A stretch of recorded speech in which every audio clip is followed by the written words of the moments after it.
So hi guys, this is Avinash here from Social Beat, and today we are at yet another interesting episode of Digital Bytes. Today I'm going to be talking about online to offline attribution.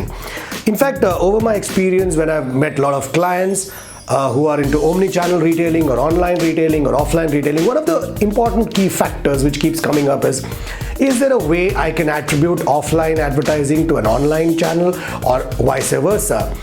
I've been reading about it, and what interestingly comes up is there's an interesting survey done by Google. What prompts it up is this year apparently in India, last Diwali and Christmas, if you combine it, approximately 50 to 60% of the people mentioned that they want to consider online as a primary source of shopping.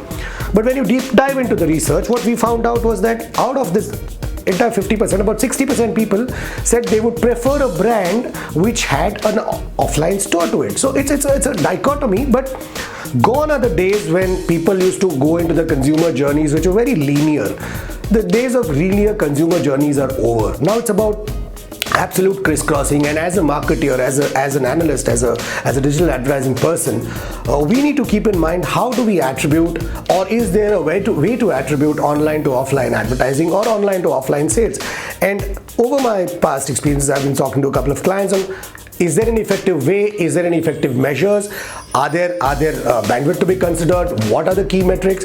So today in the next in this module, I'm going to cover up some of the key factors which we all could use. We have done it for a couple of our clients, and it's really worked for us. To begin with, statistics are many. You will do a Google search and you'll find a lot of statistics on where the shoppers are, what are the consumer journeys. But beyond statistics, if we choose to do 3 or 4 things, if we put our metrics, if we put our intent behind 3 or 4 things, I think we have a greater chance of understanding what the journey is, what the consumer actually does once he chooses, validates or reassures his online purchase and walks actually into the offline store. Is there a way to completely map that journey? And hey guys, you know what? There is. For example, the most simple being RFID targeting. So if I'm on social media and if I create a post saying, you know what, I have seen this jewelry or I have seen this interesting brand of shoe. Next time you walk into the store, produce this online coupon. That can be targeted as an exclusive coupon, and you can measure where the audience came from. There's a nice way of tracking whether the consumer actually left us online midway, he created a new consumer journey, or he actually took the online coupon and entered the store. So gone are the days of the coupons which Walmart's or the Sears V-Bucks used to give us in terms of 60% off or 40% off. Right now you can create a targeted RFID based coupons which the consumer can then use to walk into the store and choose his purchase or choose this item which he needed.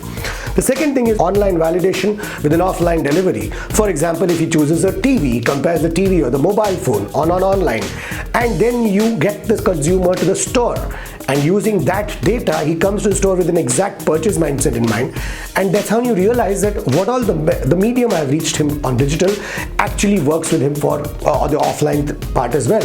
The third is the foot traffic.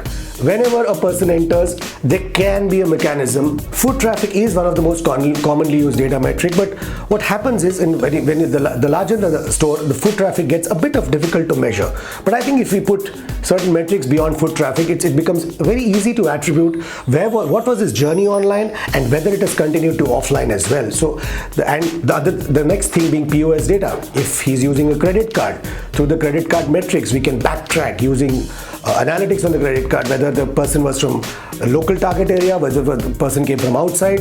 The fourth is the paneling data. In terms of paneling data, if you create consumer panels around where he was or where she was, create targeting around that particular cohorts, and then that cohorts becomes a funnel for when the person enters the store. So these are the 4 ways we can look at it: RFID targeting, foot traffic, POS data, or paneling data from an online to offline. But the journey becomes interesting when the attribution process is reversed. What do you do when a consumer has come to the offline store? He's seen your products, he's validated his choices, but now because he wants a better rate, so to say, he wants maybe discount, or maybe he's seen a deal on an online, he sees the product, touches and feels it at the store.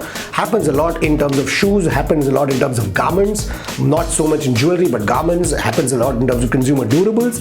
What does he do? He goes back, chooses the best deal on an Amazon or a Flipkart, and then therein does the delivery. Is there a way of doing an attribution there? Of course there is. A couple of things we have tried with a couple of our retail clients is that what if we put, or we have tried and put a kind of a small questionnaire when he's buying, did you see the store offline and how was the experience? When the journey is more experience based and not data based as to which store did he visit or whatever, the consumer is more open to fill in, and from that experience data you can map it to his purchase data, and then you can attribute the offline to the online bit as well. But these days the important challenge for marketers is more the reverse, that I'm doing so much online, is it helping me build the store traffic, or is it helping me build the entire attribution model?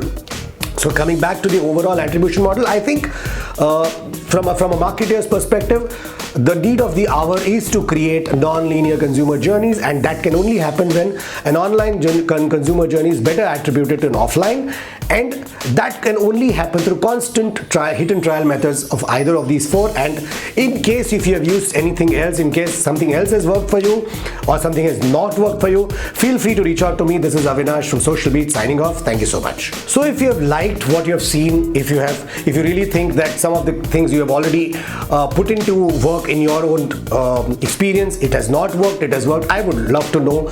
And if you have anything, comments to share, please feel free to write to me at avinash@socialbeat.in. And if you believe Digital Bytes has added we have added any which way to your entire repertoire of experience, do like this video, share this video, and subscribe it to us at Social Beat, and we would be happy to come back to you with any kind of clarifications. Thank you. This is Avinash signing off now. Hey guys, We're the team behind Digital Bytes. We hope you found these videos informative. If you have any suggestions or topics that you want us to cover, please comment below. Don't forget to hit subscribe. thank you.